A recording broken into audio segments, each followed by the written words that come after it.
if you guys think you're going to get a spontaneous poem out of me, you're coming to the wrong room. So I actually have notes.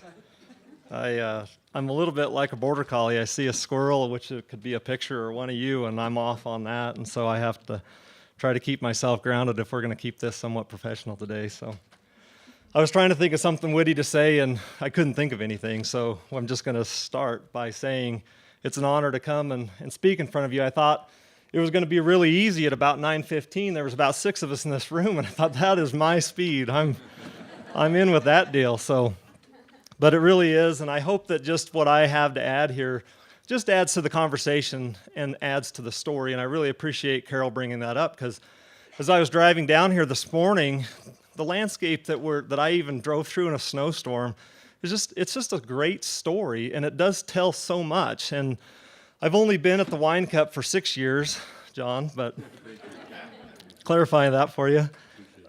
But today I'm not representing just what we've done in the last 6 years at the Winecup, but I think what I believe I'm representing, more importantly with my fellow colleagues and the people I've just met here, it's a movement of ranchers and land managers that have just begun to get an appetite for the possibilities that are out there to change and write a new chapter in our book. And I'm really excited about the opportunity to be a part of that, because Elko County is a really cool place. I come from Wyoming, and when I got here, I thought, man, I had mountains and big snow peaks and stuff in my backyard, and I can see the rubies from a long ways away, but I tell you what, this place has really grown on me, and I've really begun to appreciate not just the landscape, but the people that are here. So let me start today by just sharing with you an illustration, and I hope you guys can all see that, but I want to ask you, think about which letter on that screen is the most different. You don't have to say it out loud if you don't want to. Just keep it in your mind. I'm going to give you a minute. I want you to think hard about it. Sometimes it takes time to get the right one, right? Who picked the letter T? There's a few of you that probably did. Did you guys see it? As humans, we can often get stuck looking at our problems in the wrong way. I would suggest to you that land managers who are making the most progress in the riparian health have changed their entire perspectives from how they managed these landscapes 20 to 30 years ago. They have started to approach these challenges and conflicts in a completely different light. And because of that, some amazing restoration is happening. And you're going to hear about a little of it today, and you already have heard about a little bit. So this morning, I want to share with you my perspective that I've been able to grasp on the contention in resource management, and there's only 3 that I'm going to speak of today. First, it's cows. Second, it's beaver. And third, it's people. Let's start with cattle. They are, in fact, the main revenue source for the rancher, and often the biggest target when it comes to the less desirable results we've seen in riparian areas. So what's the answer to a situation like this? From a simplified point of view, we have attempted to solve this problem by merely reducing the numbers of cattle that are using this area. We know the area will support some cattle because there's obviously feed and there's water there. Of course, there's no feed left, but there was some feed there. But so it seems obvious that we would just start removing them little by little. Because of that, we've got ecological losses still, financial losses, controversial land policies, and even destroyed relationships that have all come from this situation. In most cases, when a single method is used to solve a complex problem, the land does not really even improve that much. I believe most of you in this room would agree with me on that.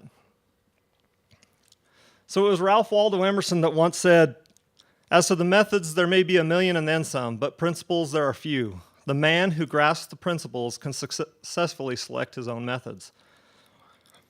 So if we want to have healthy riparian areas and wet meadows across our landscape, I would propose that we really focus on the principles and not necessarily all the different methods that are being used.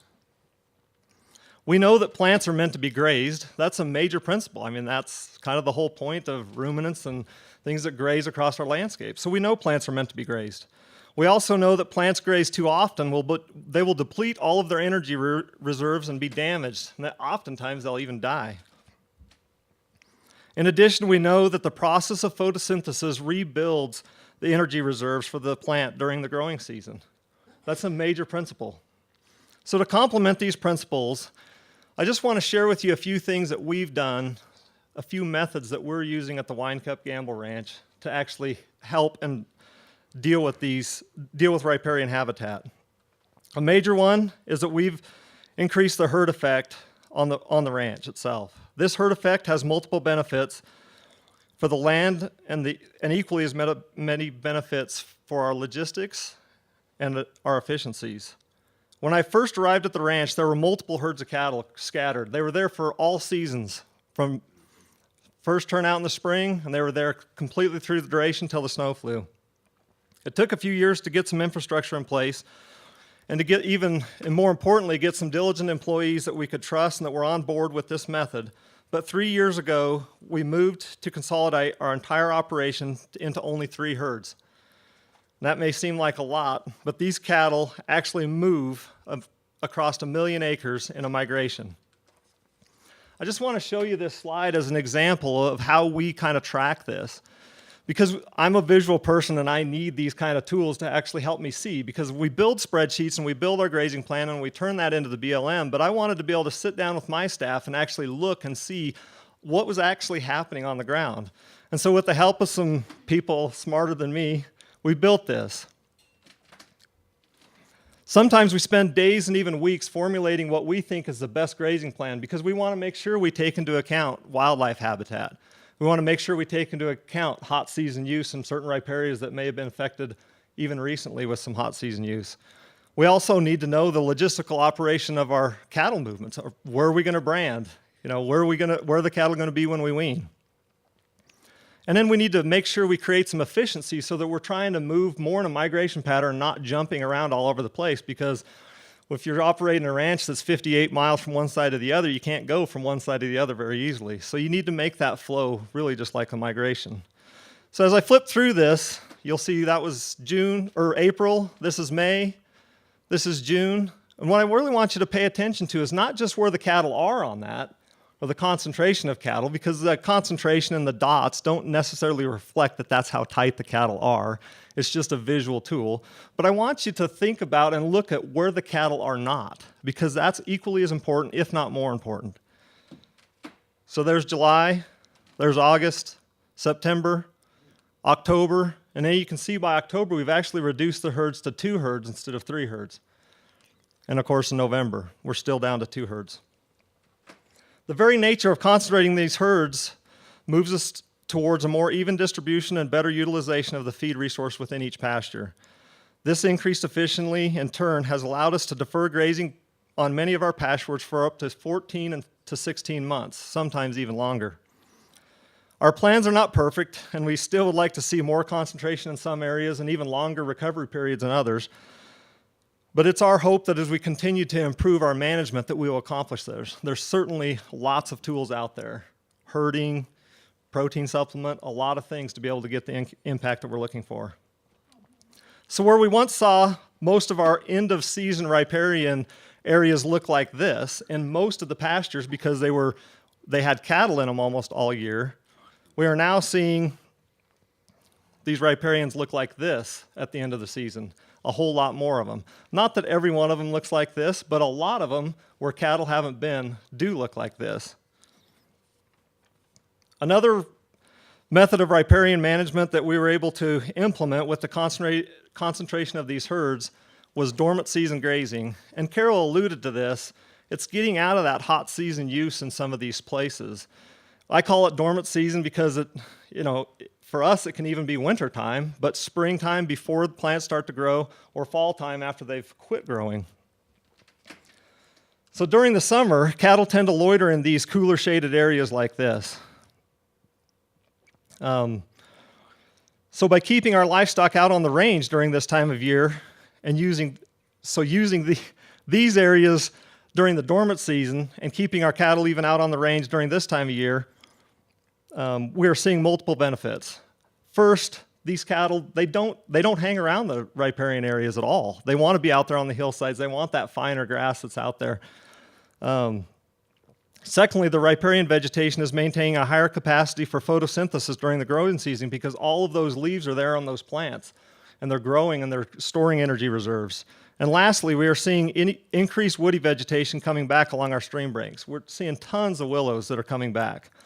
So we use this principle of, or this method of dormant season grazing to just to allow the plants to store those energy reserves going into the winter, to get those energy reserves back into the roots before they're grazed and before they're bitten.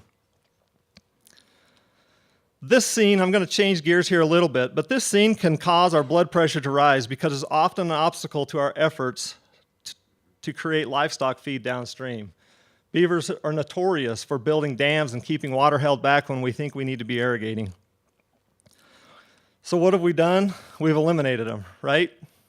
I think ranchers are probably one of the worst to do this. The results of these actions have been devastating to the landscape. Granted, not all the damage that's shown in these slides was caused by the results of beaver being removed, but much of the damage could have been prevented if the beavers would have been allowed to stay on the landscape. It would have slowed the water down like Jay was talking about. Ranchers are as much to blame as anyone. So these pesky pests will annoyingly obstruct irrigation channels, culverts, bridges. You can see in this picture, that's exactly what they did. They take water, where you want water, they stop it, and where you don't want water, that's where they send it. So we removed them. Thankfully for us, their population is once again on the rise, and an increasing number of land managers are becoming educated on the value of these critters, allowing them to return and help heal our deep-cut channels and eroded valleys. But if we're going to coexist with beaver, it's not going to be easy because we know the frustration. We've lived with them for far too long. We got rid of them for the reasons that because of the problems that they caused.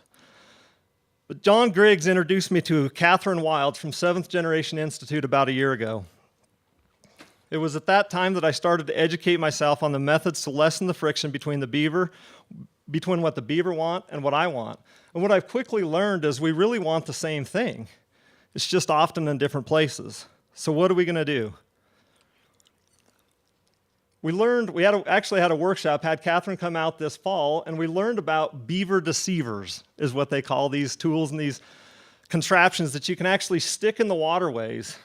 And this is actually a flow device that will allow the beaver to actually build up against, it's not going to be easy for me to point to both places, but they'll actually build up against the mesh out front, but those tubes actually allow the water to still pass through that beaver dam when they come. And this picture was taken recently after we removed the dam from under the bridge. And so the beaver haven't come back and built theirs. They've moved downstream, which is actually fine. It worked, even though it took us 2 days worth of work to do that. This is another contraption. They just call it a trapezoid that you build out in front of a culvert. This culvert was being dammed up every single day. The guy would go down, and I said, you know the definition of insanity, don't you? He's like, got this stack. I actually had him move that stack of wood, but it was every day they would go down there to keep the horse pasture road, or the access road to the horse gathering pasture, from overflowing. And so we built this. Actually, Arlen built this, and it's worked perfectly. So I'm actually really excited about how these things will work in the future, and I hope that's a whole nother presentation in itself. But on the Winecup Gamble Ranch, I have a dream. This picture wasn't taken there, but this is what I envision the ranch to look like someday. I'm envious of some of the work that people have done and some of the slides that are here, and I hope I'm here 20, 30, 40 years from now to be able to see what we can accomplish. 5 years ago, there were 20 to 30 beaver removed from the ranch each year. Since that time, we have completely eliminated all the trapping, and we've only encouraged the beaver to come back because they're still there. They're still a decent population, and they're moving. I believe that seeing the beaver in a new light as a friend and not a foe will be one of the greatest success stories our riparian areas will have in the years to come. So I just want to bring my presentation to a close. In doing that, I would like to end on one final note, probably the most important message that Jay was talking about too. I believe I share with many of you in the room the need for us to start to collaborate. I would argue that the most important resource that's out there on our landscape is you and me. That includes the knowledge and experience that each one of us has acquired, but more importantly, the ability for us to collaborate and bring all those perspectives together for the greater good. The days of a single person or a single agenda that decides the outcome of our future or the future of our landscape has proven to be a failure, and we need to get rid of it. Fighting over what I want or what you want has only built an environment of distrust, resentment, and a degraded landscape. I could not find a more fitting picture here that represents what we are striving for at the Winecup Gamble Ranch. Life itself revolves around water, the life of our own existence as well as the life and health of our riparian landscapes. Now more than ever, we need to circle around these issues and embrace a collaborative and collective approach to rebuilding a brighter future. I can say with great pride and gratitude that the efforts of many have helped us get started down this road. I cannot take the time to mention who each one of you are, but you know who you are. Many of you are in this crowd. And you're a part of the team and you're a part of what's happening at the Winecup Gamble Ranch. And publicly today, I would just like to say thank you. You know who you are. But even with a greater sense of gratitude, I also want to thank the men and women that are out there on the ranch doing the work every single day. Successfully managing the vast, diverse landscape is extremely challenging, and you guys and gals that work with us on the ranch are making it happen every day. You have gone above and beyond to carry out some of the crazy ideas that we come up with, and I could not ask for a better crew to help me carry that torch. So there's a lot of work ahead of us. It's ahead of us all. Across our ranch alone, it can often be discouraging to see all the damage that has been done. In many cases, we did not even do the damage. It was done generations ago. It is even paralyzing on where you start because there's so much work to do. But even as I prepared for this presentation, I was reminded and encouraged by some of the positive changes that are taking place in such a short period of time. I am confident now more than ever that as this story continues to unfold, that it will include livestock of all species migrating across the landscape, being used as a tool to heal it. At the center of that migration will be flourishing riparian areas that are providing life to all kinds of wildlife, but most importantly, life to a healthy and collaborative community of people. The best part, we just started a new chapter. Thank you.